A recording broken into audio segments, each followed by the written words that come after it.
Welcome back to my YouTube channel. उम्मीद है आप सब लोग खैरियत से होंगे। आज मैं आपको कुछ इस तरह से स्ट्रिक्स करने की टिप देने जा रही हूँ जिसमें बेस भी लाइट है, ग्रे हेयर कवरेज भी है और साथ में हाईलाइट। याद रखिए, अगर ड्राई डैमेज इस तरह से बाल हों तो आपने ग्लॉसिंग के अंदर कौन सा सीरम, कौन सा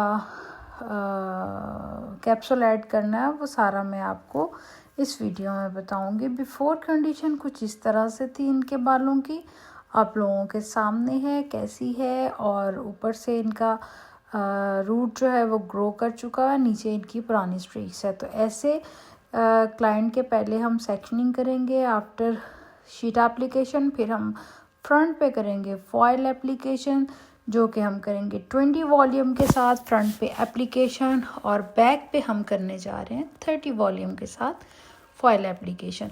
रीज़न ये है फ्रंट पे 20 वॉल्यूम के साथ अप्लाई करने की कि उसको टाइम देना है ज़्यादा और बैक पे टाइम जाना है कम।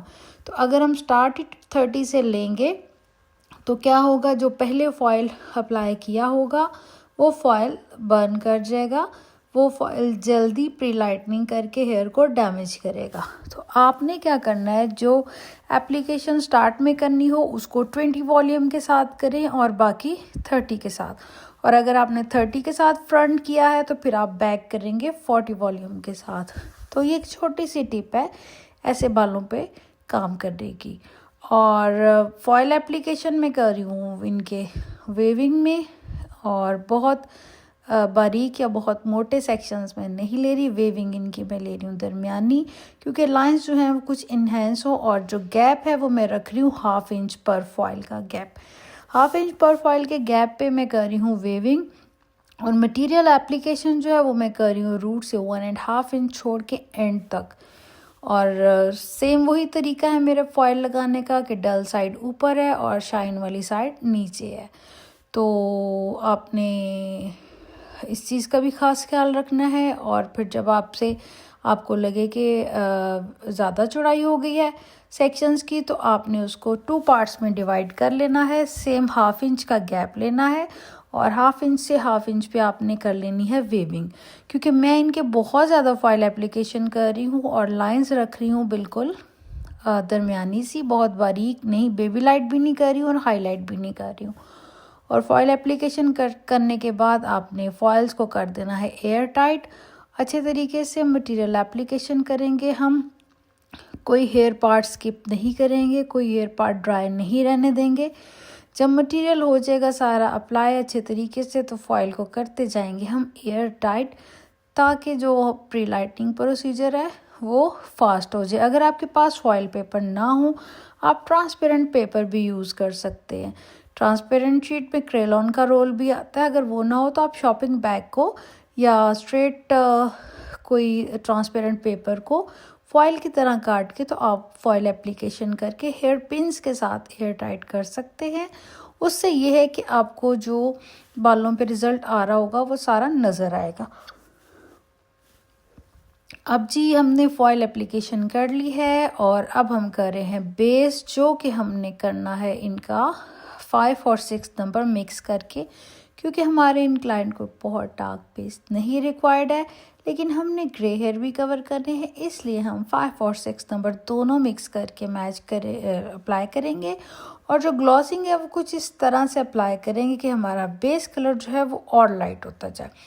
तो बेस जो है वो आपने रूट टू एंड करनी है अच्छे तरीके से, ताकि ग्रे हेयर कवरेज जो है वो बहुत अच्छी हो जाए और जितने शेड्स हैं इनके बालों पे वो सब, जो अनइवन शेडिंग है वो सब इवन हो जाए। तो आपकी बेस एप्लीकेशन बहुत ही अच्छी होनी चाहिए और स्पीड भी आपकी तेज़ होनी चाहिए। उसके बाद जी देखिए फॉइल जो है वो रीटच करेंगे। फॉइल खोला है आपके सामने है, बैक पे हमने किया 30 वॉल्यूम के साथ, और रिज़ल्ट देखिए कि 30 वॉल्यूम के साथ भी अभी इतना अच्छा नहीं आया। वैसे हमने ये फॉइल जो है इसके ऊपर जो रीटचिंग कर रहे हैं वो भी हम 30 मिनट्स बाद ही करें, 30 या 35 मिनट्स हुए होंगे ऑलमोस्ट। तो अगर आप ज़्यादा टाइम दो तो इसका रिज़ल्ट और भी हो सकता है। वैसे भी एक बात याद रखिए, सर्दी में इस काम का रिज़ल्ट जो है वो ज़रा स्लो हो जाता है और गर्मी में ज़रा फास्ट होता है, क्योंकि हमने इनको अभी हीट नहीं दी थी इनके बालों को। अब हम रीटच करने के बाद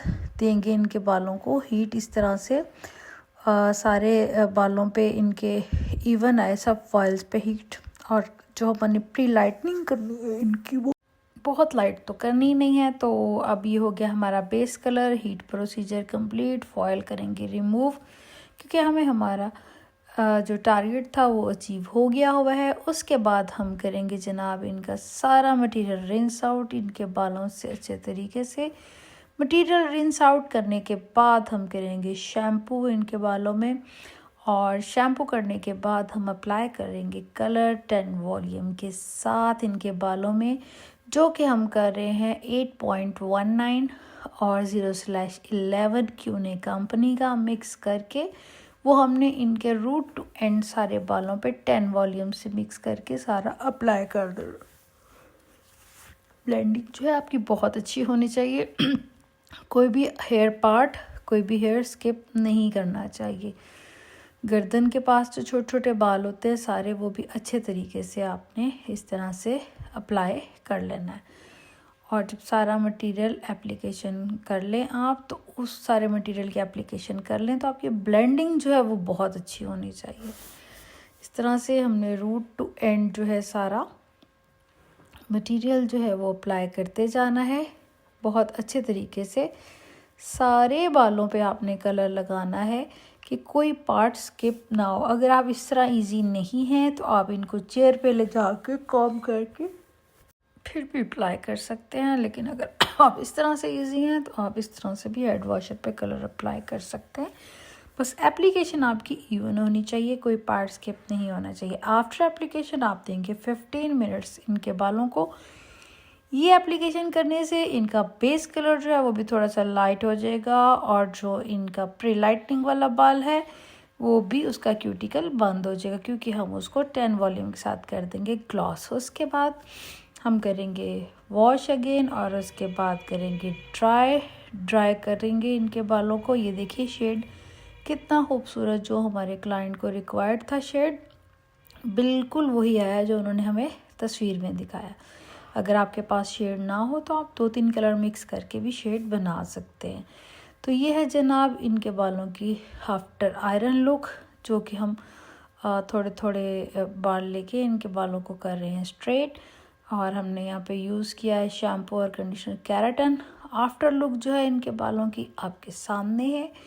जो रिक्वायर्ड कलर था, जो इनका शेड रिक्वायरमेंट थी, वो सारी इनकी मर्ज़ी के मुताबिक इनको मिल गई है। क्लाइंट तो हमारा बहुत हैप्पी है, और मुझे उम्मीद है कि आप भी हैप्पी होंगे ये रिज़ल्ट देख के। Okay, take care.